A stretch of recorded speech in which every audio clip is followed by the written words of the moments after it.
I don't have to be an asset manager that manages everything. I can basically be someone who can do many different types of deals and analyze them. And I get known for somebody who's a deal guy, right? Who does lots of different deals and can really find unique deals that no one else is doing. Welcome to Multifamily Insights. I'm your host, John Casman, and I want to thank you for joining us for another great episode. If you're enjoying this show, leave us that rating and review. We'd love your honest feedback, but also any tips that can help us work harder for your investing goals. And if you haven't done so already, make sure you hit that subscribe button so you don't miss an episode. We've got a great show today. We're going to be talking to Bronson Hill. They say you're the average of the 5 people you spend the most time with. So if you want to grow as a multifamily investor, you have to spend more time with other multifamily investors. And an easy way to do that is to join our apartment investing mastermind group today. Just go to casmancapital.com and click on the mastermind button. Now, as a part of this group, you'll get access to expert trainings, group coaching calls, industry news and updates, as well as all of our webinars and workshops, including our 3-hour workshop on raising capital. Again, if you want to be around other multifamily investors that can help you scale your portfolio today and grow your network, make sure you're a part of the Apartment Investing Mastermind. Just go to casmancapital.com and click on the Mastermind button today. Now, Bronson Hill is the founder of Bronson Equity, a multifamily investment company that is a general partner in over $200 million in performing real estate assets. Now, he's raised over $32 million from investors. He has spoke personally with over 1,500 investors, and he's passionate about helping busy professionals develop passive income through investing in alternative assets. Let's welcome to the show, Bronson Hill. Hey, John, really excited to be here, man. Love talking multifamily, real estate, how to build a business, all that stuff. So looking forward to having a good conversation here. Hey, likewise, Bronson. Very excited to talk to you today. I've known you for a while, or known of you, I should say, for a while. Had a chance to meet you at Best Ever and hoping to build on that connection. But, I went over your bio at a very, very high level, right? Why don't you take 2 minutes and fill in some of those gaps? Yeah, so I would say well-paid medical sales professional. I worked in the medical field, would work with cardiologists and surgeons, and so I'd wear scrubs and go into surgery and heart surgery mostly, and other types of surgical stuff. It was very interesting. I was getting paid well, so I was making over 200K a year, and I was able to do this job in probably about 30 hours a week. And people would say, "Why would you ever want to leave something like that?" But I really wanted to have financial freedom, and to me, financial freedom wasn't just more money. It was really having control over my time. So a lot of people, we say we want financial freedom when really we want time freedom. And so that was really my story. So I had started buying single family houses in another area. I had a small single family portfolio, wanted to get to, 30 houses. And I just realized it was a lot of work. And I had, there's a saying, when the student is ready, the teacher appears. And I had a relative of mine that I hadn't seen in a long time. And he said, "Hey, why don't you, I said, "Here's my plan to get 30 houses." He said, "Why don't you do, that's like a lot of work. Why don't you do multifamily?" And I said, "Well, I'd love to, but I don't have the money." And he said, "Well, you can raise the money." And he gave me a kind of a path of read this book, go to this event, listen to this podcast. So I did kind of do everything he said. And pretty soon I was raising money for real estate, raised 100K from an investor that I met at a meetup that I was, had kind of started co-leading. And then I found a partner, and then we just started raising a lot of money. So I raised about $15 million in the first couple of years. And I found that my skills of being able to sell and being able to work with people was really helpful in this. I didn't know kind of what my avenue would be. It would be finding deals, or it'd be, because I do like analyzing deals also, but I found I do really enjoy working with people. So we've kind of gone from that to where I started my own company, Bronson Equity, a few years ago. We have, 200 million in multifamily. We started doing a lot more alternatives as well. So we started doing ATM machines and car washes and oil and gas deals. And so we look at kind of a lot of different creative deals, and we're finding there's a lot of opportunity. Once you can raise money, once you know how to raise money, you can really apply that to businesses and other types of things outside of real estate also. Bronson, love your background, man. You talked about being in medical sales, being in those rooms in the OR and doing all these surgeries. And that's always interesting to me. Like, I always wonder, like, why do they need y'all in the room? Like, if I'm a patient, Yeah. why do I want the sales guy in the room while I'm getting Yeah. the procedure done? It seems odd to me, but I don't know. Maybe it makes It's sense. funny. I actually have a thought on that, because it's interesting that a lot of these companies are trying to automate things, and we're doing postcards, and we're doing, text and virtual and apps and things like that and whatever. But a lot of, cardiologists and people that they really want the rep in the room, particularly if it's a new device or it's a new procedure or something. And so it is weird. Here's this physician who is trained, has years and years of experience. They know cardio. They're working on somebody's heart right then, and they're looking at you and like, how's this? Is this okay? Should I do it? They're like looking for feedback from you. But I know that device better than they do it, right? And so they want you in the room because they want to make sure, because again, our device at the end, the last job I had, it was a sander that was this little tiny, just a very tiny little thing that would go over a wire either through someone's wrist or hip crease, and they would sand calcium out of the coronary arteries, and this thing would spin at 100,000 RPMs, right? So when you're spinning and you're sanding in someone's heart at 100,000 RPMs, like there's a lot that could go wrong there, right? So as cardiologists, you're like, hey, and there were things that would go wrong. And so to be able to resolve those things and work with it and just, they wanted somebody in the room that could really help with that process. I gotta tell you, that did not comfort me when it comes down to having surgery. Like you're talking, like picture this cardiologist, and my brother-in-law is a cardiologist, right? So it's like I'm picturing him doing this procedure and then looking over at the sales rep, like, hey, am I doing this the right way? That does not make me feel good. Yeah, yeah, Nonetheless, let's move on. That's not that relevant right now. So yeah, you yeah. go from medical sales to working with investors. And for you, you talked about starting to build your single family portfolio, wanting to develop a portfolio of 30 houses. Your family member tells you, hey, why not try this multifamily approach? You do that. You mentioned that you raised $100,000 from someone you met at a meetup, and then you kind of went on to raise $15 million in those first few years. Let's kind of start there, right? Because raising capital is such a key component of being able to scale, because most people can't buy these large apartment buildings with their own capital by themselves, right? So they have to work with other people. And for you, going from learning, listening to some of those podcasts, reading some of those books, and then being able to raise that $100,000, what was that process like on that first, the first deal, or kind of that first raise, to work with that person, particularly since you had zero experience and no background? How were you able to position yourself to raise that money? Yeah, so it's interesting. There's a real mindset shift when it comes from single family. A lot of times I worked with, a lot of physicians and high net worth people, and they think, oh, I should do real estate. Because everybody's saying, oh, yeah, that's how you make money, is do real estate. And so we think, oh, I got to buy a house, or I got to buy more houses, or I got to buy two, or I got to buy 5 or 10 or 50. And you start to realize it's a lot of work buying more houses. And so when you think in terms of multifamily, as I've learned, I know you have as well, John, it's really a team sport. You can't really do it by yourself. You can't do the whole thing by yourself.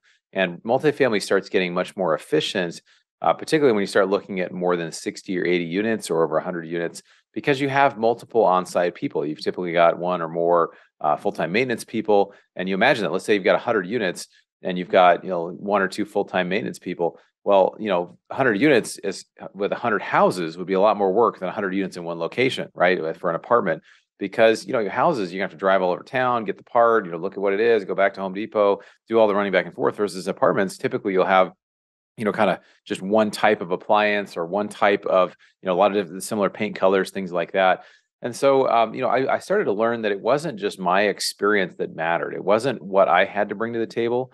There was a partnership opportunity. So if I could bring, hey, okay, I don't have experience, besides my single family, really managing large apartment buildings. I could find a partner who had over 10 years experience, who had a good track record. And by me, it didn't even matter that I didn't have a lot of good experience. I was just basically bringing people into a deal. And so I think a lot of times we underestimate what we bring, or we think we have to do everything. And I was trying to do, look for deals. And I was trying to look at just, okay, I just want to get involved with this. But what I realized is I don't have to do everything. I can basically just be really good at one thing and find partners. So I've used, partnership very well over time. Whereas even when I first started, I mean, my first investor came from a meetup that I was co-leading. We had 60 people at the first meetup, and that all happened because I approached somebody who led a general real estate meeting, and I said, "Hey, what if we did another meeting? And I'll be there. We'll both be there, but I'll do all the work. You just show up." And they were like, "Yeah, that sounds like a great idea, right?" Because they didn't have to do anything; they just showed up. And then because I was there and I was in the front of the room, somebody came up to me and said, "Hey, I'd invest in one of your deals." And I was thinking, like, "Are you talking to me?" Like, I didn't have a deal at the time. So what I did is from my sales background, I know, okay, that's somebody's interested. I said, let's get coffee. And I basically showed them, a sample deal. I know you talk about sample deal package or sample deal, what a deal would look like. And then I introduced him to somebody who had a deal. And basically, that's what you get paid for, is connecting deals with people that have money. And so as somebody who raises capital and is a part of a deal, I'm involved in asset management. I'm involved in multiple aspects of the deal, but I realize it's a team sport. And so what I do is I present myself, hey, I am investor. This is what I do. I passively invest in the stuff that I do. I also bring other investors to unique opportunities that I love. And for me, I love doing that because I don't have to be an asset manager that manages everything. I can basically be someone who can do many different types of deals and analyze them. And I get known for somebody who's a deal guy, right? Who does lots of different deals and can really find unique deals that no one else is doing.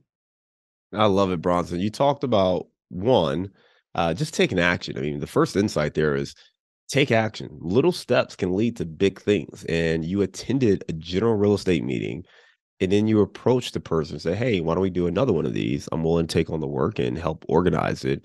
But why don't we partner and do that? And that person is like, of course. Why? Why not? Right? I obviously wanted to do this one. I didn't Yeah. want to do another one because of the work. But if you're going to do the work, that makes it easy, right? And the win-win for you is now you're positioning yourself as a person of authority. And we talk about it as a thought leadership platform, but that's what you've created. And simply by doing that, somebody approached you and said, hey, I'd invest in one of your deals. And you're sitting there like, what are you talking about? I didn't even present an opportunity for you to invest with me.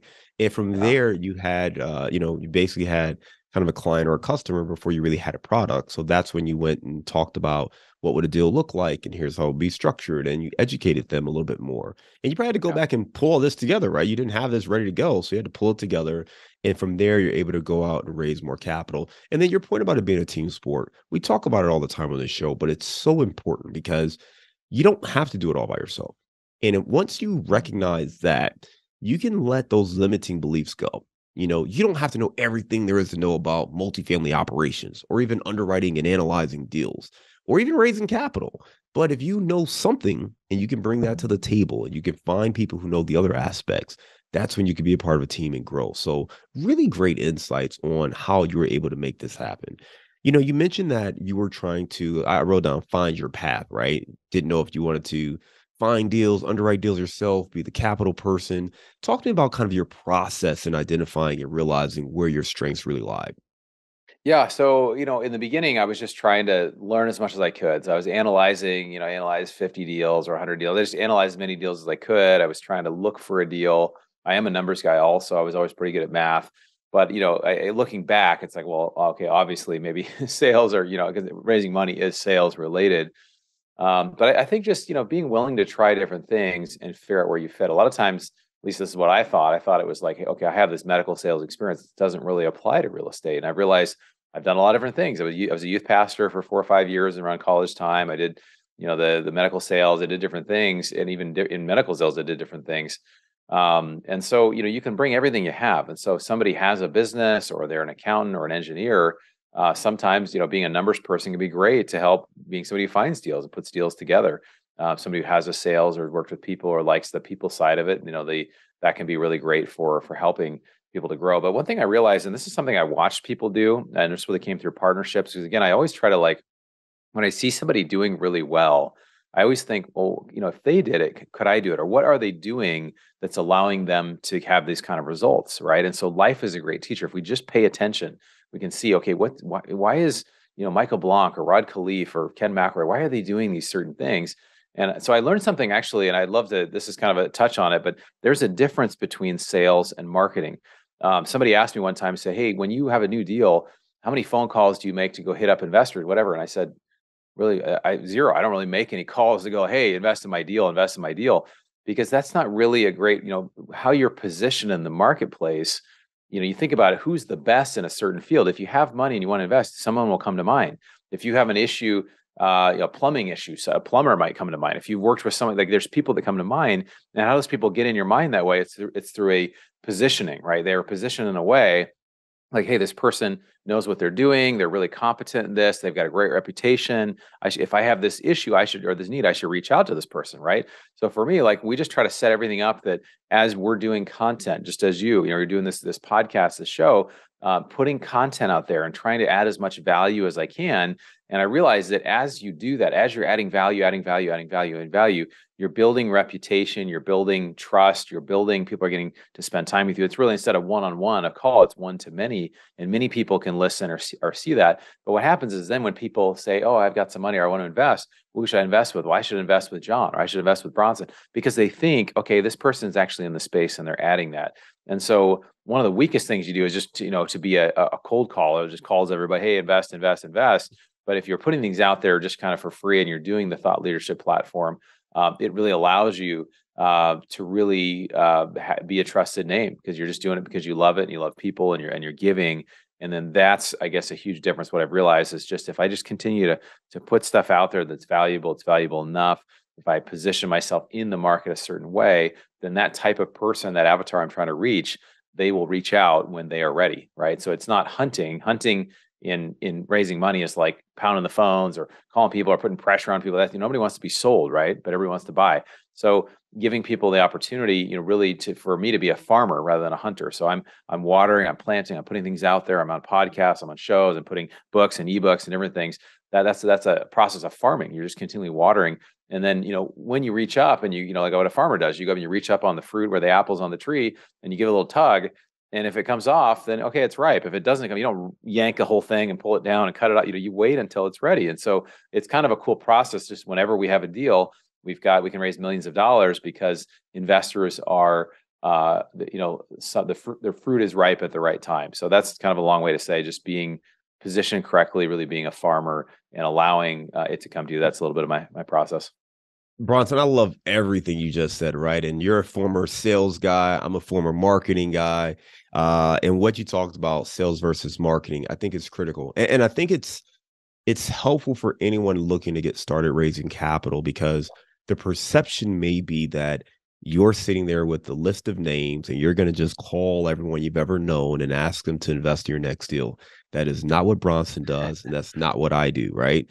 The key here is you want people to know what you do, but on the same note, we're not calling in and asking everybody to invest in our next deal. You're trying to let them know that, hey, we have an opportunity available.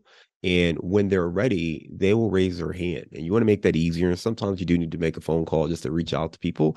But the goal here is you don't want to apply pressure to people. You don't want to, make them uncomfortable. You don't want to make them make a decision that maybe they're going to regret, or maybe they didn't really want to do, or they weren't comfortable doing just yet. And that could have some negative consequences. So if you are looking to raise capital, I think you can rest assured knowing that the goal is not to try to sales people and convince them to invest. It's simply being there with the opportunity when they are ready. Talk to me a little bit more about kind of how you get investors ready, right? Because people obviously come in and they say, hey, I'm interested.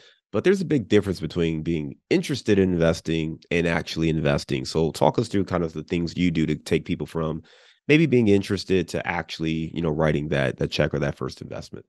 Yeah, I remember when I first started, John, I didn't really know. I was just kind of like, trying different things. And this is, I think, an encouragement for anybody when you're starting, is just to try a lot of different things. And there's a great book by Robert Kiyosaki. It's called Before You Quit Your Job. And I read it, ironically, right before I quit my job, because my cousin was like, said, the guy who recommended Multifamily was like, well, you should read this book. And I was like, dude, I'm already leaving my job. But he describes, really the shift from being an employee to an entrepreneur. If you're an employee, which many of us are, or we've had a business or something, as an employee, if you make too many mistakes, you will get fired from your job, right? As an entrepreneur, you have to be willing to make mistakes and quickly learn. And so I had, in the beginning, I didn't know. I was just trying different things. I had 62 phone calls with friends and family or in-person meetings, just trying to kind of put things out there, and zero invested, zero, except for that guy who was at that meetup that just saw me in the front of the room. And so a lot of this is trial and error. A lot of it's just trying to figure out, okay, how could this work? And so tried a lot of different things. But I think that, one thing I've learned about investors and just process where people trust people. I mean, when I first connected with a syndicator that became a partner, is a really well-known guy, I had listened to his podcast for hours and hours. And so when I met him, and I'm a little gregarious, so I showed up at this conference. I was like, "Hey, man, how's it going?" Whatever. And he was just like taken back. Oh my gosh, I don't know what just happened here. Whatever. But what I realized is, like, I knew I knew who this guy was. I trusted him, and it was just from the hours we spent together. But it was the one to many, and he didn't know who I was yet, right? Oh, So man. the biggest thing you can do is just start putting stuff out there. And there's a saying that anything worth doing is worth doing poorly at first. and then you learn, right? And that's hard for me because I want to do everything with excellence. But the challenge is like, you know, you as an entrepreneur, and it goes back to that mindset I was sharing. If you're just trying to not make mistakes, you're never going to try anything new. And so, as an entrepreneur, you have to be willing to make those mistakes and quickly learn, okay, we tried this didn't work, whatever. And I tried in the beginning, and I have a little slideshow I do around this, but I had the 2021 multifamily outlook event, which after I, had this partnership, I launched my own Bronson Equity thing. And I had, 40 slides, and it was going to be this great webinar. And I think I had 14 people show up, including my mom and some of her friends. Right. So I'm trying to do this, like nobody showed up. It wasn't, it just didn't hit. And then a year later, I'd basically done some changes, whatever. And I had like Michael Blanc, Rod Khleif, and Ken McElroy all at this, 2022 multifamily thing. And there were hundreds of people there or whatever. Well, what changed? Well, I just realized, okay, instead of me presenting, maybe I should get around and associate myself with people that are ahead of me. So that's one strategy, right? Your associations matter, because if you're a peer of someone else that someone respects, then and you can create something for them. So I found if I can just really go after the biggest names in real estate or in investing or in life, and I can find a way to bring value to them, then people see, oh, hey, Bronson's someone he's associating with these types of people, right? So one of the big tips I think is, even from the marketing or the branding perspective, is to get around people that are ahead of you and just try to find out what value you can bring. Because if you're doing that, you'll be associated with this person who is an established industry leader, and it will bring your brand up. And then people say, "Oh yeah, I was working with, I'm familiar with George Gammon or with Ken McElroy, but you hosted this webinar, and now I just need to figure out what you're doing." Right. So I think that is really important. And again, a lot of this stuff just comes through trial and error. But I think if we're not willing to try and put ourselves out there and even look foolish a little bit, then we're never going to get where we want to go. We've got to continually be willing to make mistakes and learn and adjust. Associations matter. That's my big takeaway from what you just said. You had 62 events or conversations. No one invested, but you were able to raise multiples, I believe $15-16 million in the first few years. And those associations really made life a little bit easier. Give us one or two more tips as far as what you learned from failing at first, making adjustments, and then being able to raise $15 million up front. So give me one or two more tips on that. So another tip, John, really is the idea that everything is a funnel. We don't realize it, but the more I've watched, and people don't realize, when we go online and we get on, Target's website, or we get on anybody's website, there's always a pop-up, right? There's always something that pops up. And why does that happen? It's because they want to give you something of value so they can get your email.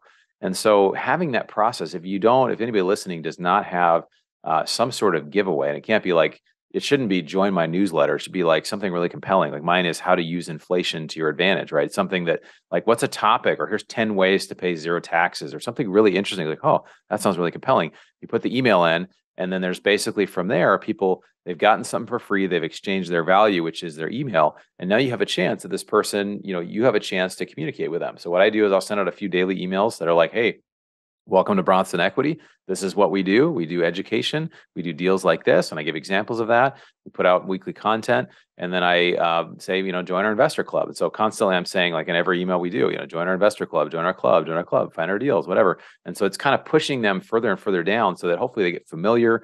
There's a saying that, people only invest or work with those that they know, like, and trust, right? So they got to get to know who I am. They got to get to know how I started. They got to hear some of my stories. They've got to get some value from it. Hopefully they'll like what we're putting out. Not everybody will like it, and so that's fine. But there'll be those that, I like this, and then they'll start to develop a level of trust.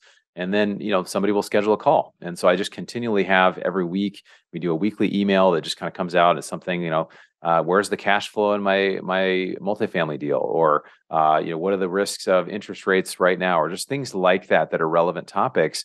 And that, some people will really resonate with that. So then what you're doing is you're continually adding value. You have these processes that are going.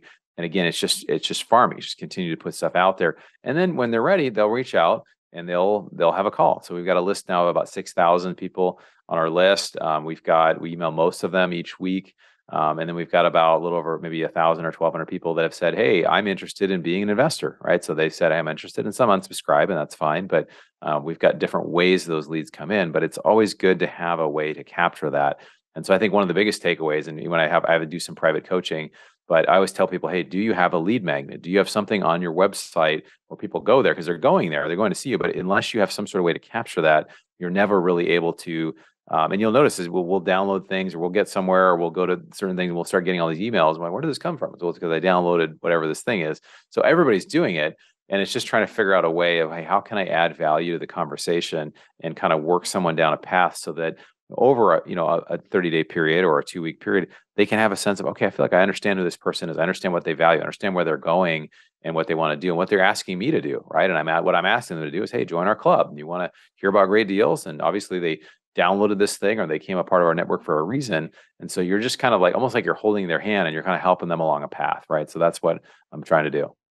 I love it, Bronson. And that is critical for building a brand, building this funnel, giving something of value. And I love your point that it's not join my newsletter. I see so many people where Yeah. that's their thing. It's a pop-up, join my newsletter. Nobody wants to join your newsletter. No Yeah. one. Like no one wants to join my newsletter. Nobody wants to join Yeah. your newsletter, right? Right. There's got to be something of value. Like I don't know anyone who's like, you know what I need in my life? I need a newsletter. I need more emails. I need more emails, right? So it has to be something where they get real value. You've got to help them with a question or a challenge or help them learn a strategy. And if they feel like that's the information they're getting from you, then they're happy to exchange that email and open your emails and read your emails. But no one wants to just be on a newsletter, just getting random updates. So love the point you made there. Figure out what you can offer of value, offer that to the people, and then find ways to continue to reach out and share more value over the next, 30 or so days. I want to switch gears a little bit, right? Because you work with a lot of operators in different asset classes, not just apartments, but you work with ATMs and, oil and gas. Talk to me about your process of both vetting the asset class itself as well as the operators, because you're obviously bringing these opportunities to other investors. So you've got to do your own due diligence on both the asset class and the operators. Talk to me about your process. So I kind of have a 3-stage process of whatever the deal is. I have a book coming out shortly. Should be out July or August, called Fire Yourself: How to Replace Your Working Income with Passive Income in 3 years or Less. And it talks about this, like how do you vet deals? And once you understand multifamily or self-storage or real estate, you can really start to understand other deals. But I kind of call it, it's almost like, again, it's like a funnel. I guess I'm just a funnel guy today. But at the top, you have basically the market.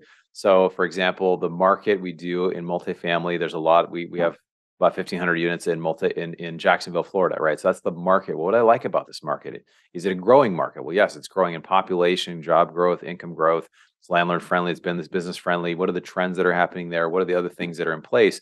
And this exists in the ATM machine space. Well, what's the ATM machine market? What's the market up here? So that's the first thing, because you can do a lot of things wrong, but if you're in the right market, the rising tide will raise all ships, right? And you can be with a great operator and have a decent deal, but be in just a terrible market, and you're going to have a lot more headwinds than if you just pick the right market. So the market's not just geographic market; it could be the market.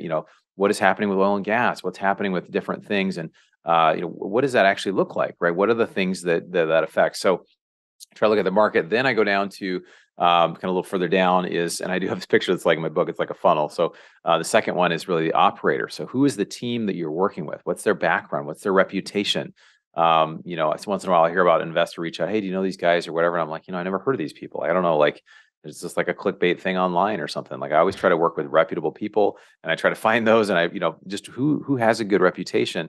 And also, is this deal, does it fit what they've done before? Is it a rinse and repeat type of deal? Or is it, hey, this is a completely new area or a completely new market? We do self-storage, but now we're doing this other area and we're doing multifamily. So, well, hey, hold on, that's not really the same thing. That doesn't really go within their wheelhouse. So what do they value? I used to think everybody kind of valued the same things, but I realized they don't. So you got to have questions about what they value, what's important, look at their website, really get into that. If you can talk with prior investors to learn about them or look online, what's their reputation? Those are all important things. And the last thing, and I look at it like the last thing, a lot of times they come in reverse order. Usually somebody sends you a deal. And then you have to kind of go back to, well, hold on, is this in my kind of market? Is this who's the team? But what is the actual deal? So once you kind of get the first two, is really does the deal make sense to you? Warren Buffett says we only invest in things, we don't invest in anything we don't understand. So if you don't understand how it works, how either you make money and here's the ways you're going to make money, or what are the one or two primary risks of that deal? And if you don't find a risk in a deal, if you're like, hey, I just don't think this deal really has any risk, I can't really see any risk here, we need to keep looking because there's always risks in a deal. In any investment deal, there's always going to be one or two primary risks. And if you can't identify it, or even that's a question to ask the operator, what do you think are the primary risks of this deal? If they feel uncomfortable with that, then it might be good to look somewhere else. There's always risks in every deal. And so those are kind of the ways that I vet deals. So when we look at oil and gas deals, we're looking at, okay, what's the oil and gas market, or what segment of the market is this, or who's the operator that's doing this, or what is this actual specific deal? And so that applies basically to any type of deal, whether it's a business, we're doing car washes, we're doing different types of deals. And that's what really allows you to bring the same skills that you've had in real estate to look at deals in other markets as well. I love it, Bronson. You just said a couple things that jumped out to me. So first of all, the process of making sure we understand, where the opportunity is, what's happening in the market, making sure that there's growth, that there's upside potential, the rising tides mantra, understanding what's happening and what the geographic implications are for those markets. And then we talk about the deal itself, or let me go to operators. We talk about the operators, what's their track record? Are they reputable? What's their philosophy? Do they have, experience doing this kind of thing, or are they switching to something new? And then last, when you talk about the deal, the question you said, which I think is great, is what's the risk in this deal? And you should definitely ask the operator that, because I think that will also shine a light on how aggressive or conservative they are. If that operator is super gung-ho and, oh man, there's really no risk because blah, blah, blah, blah, blah. Listen, that's a red flag, right? Unless they're telling you it's a 6% return, right? If it's a 6% overall return, okay, that risk should match kind of the return profile. But if it's a 25% IRR and there's literally no risk, I would just run away from that, right? So definitely want to ask that question. And you also just want to see, like, hey, how are they addressing that risk? There's always risk. The next question is, how do you plan on mitigating that risk? And based on that information, you should get a pretty good sense of how they're thinking about that deal and where there might be potential risks. So I love that feedback. Bronson, for folks who want to learn more and maybe check out what you've got going on there with your company, with Bronson Equity, what is the best way for them to reach out? Yeah, the best way to reach out is my website, bronsonequity.com. I actually have a free giveaway. It's the ebook, How to Use Inflation to Your Advantage. So that's up my homepage on the website, bronsonequity.com, and that's 50 color pages and just different strategies, some unconventional ones to really benefit from rather than being hurt by inflation. So that's one way. I'm also on the social medias. I've also got my book coming out shortly called Fire Yourself, How to Replace Your Working Income and Passive Income in Less Than 3 years. And so that will be coming out soon. So keep an eye out for that. But this has been great, John. Really appreciate you having me. It's been a lot of fun. Absolutely. We're going to go to our round of insights, our quick series of questions. You ready? Ready. Give me a failure or an apparent failure that set you up for greater success. I was fired from a job. It's the only time I've ever been fired. It was I was a youth pastor in Montana, and it took about 2 years, but I ended up becoming. You got fired as a youth pastor? I know. How does that happen, right? Wow. And there's a long story there, but yeah, I think, what it really allowed me to do was, I think about 2 years later, I was grateful because I went from making $33,000 a year as a youth pastor to making six figures. And, it's not just money, but it's just, being in a place. I was the number one out of 100 salespeople at this medical sales company. And so, sometimes things happen for a reason. I feel like, stuff happens, doors close, and, but it taught me just, okay, be open to other opportunities. All right. Give me a digital or mobile resource you recommend for your business. Digital or mobile resource. I use Calendly a lot. Calendly is a good one. I also use ActiveCampaign for my contact management stuff. So I think that's a great, there's different ones out there, but those are a couple that I use to kind of coordinate calls and investors. Besides the book you've got coming out, give me a book you recommended or gifted the most in the last year. I just got to meet the author, actually, Chris Voss from, he did Never Split the Difference, yeah. Former FBI lead hostage, international negotiator. It's a great book, just great about, it's not just about negotiating, it's about life, and everything's a negotiation. So it's really a great book. What's a daily habit that helps you stay focused on your goals? I read my goals every morning. I read my goals, I do affirmations, I do kind of a morning routine to just get myself focused. And it really helps to just remember, okay, what am I focused on right now? All right. Give me your number one insight. And I'm just going to say for passive investing. For passive investing, there's two. Well, I think, okay, the most important one is networking. The most important one is, if you're passive, go to conferences and go to meetups, because most passive investors just stay at home and expect things to come to them. The best passive investors that I know that have been uber successful, they're always networking. They're spending so much time finding out about deals, calling people, checking in, just doing whatever they can to network. So I think to be a networker, because you'll find out about all kinds of deals you never would have found out about. Hey, listen, you're in one of the most prestigious cities as far as college football is concerned, Pasadena, California. Give us your favorite place to grab a bite to eat. Well, in Pasadena, there's a place called True Food Kitchen, kind of a farm to table place, and I think they have them mostly on the West Coast, but I think they're East Coast now as well. So it's just kind of a farm to table place that I love. They have a place here in Pasadena. True Food Kitchen. All right. Well, listen, Bronson, you give us a lot of great insights, man. I appreciate you sharing your journey coming from the medical sales field, being in those operating rooms where the cardiologist is looking over at you and asking if they're using the tools the right way, to Right. investing in single family houses, scaling into multifamily, helping to run that meetup, and eventually, raising over $30 million for these deals and investing over $200 million worth of apartments. And you got some ATMs and some other assets classes as well. Just sharing, how you're vetting deals, how you vet opportunities, how you vet operators. I think just really great insights all around. Again, for those folks who want to learn more about you or connect, give us your website one more time. Yeah, it's bronsonequity.com. And again, great being here, John. Thanks, man. Absolutely. Bronson, appreciate our time today. We look forward to staying in touch, and we hope to see you again soon. Take care. Awesome. Thanks, brother.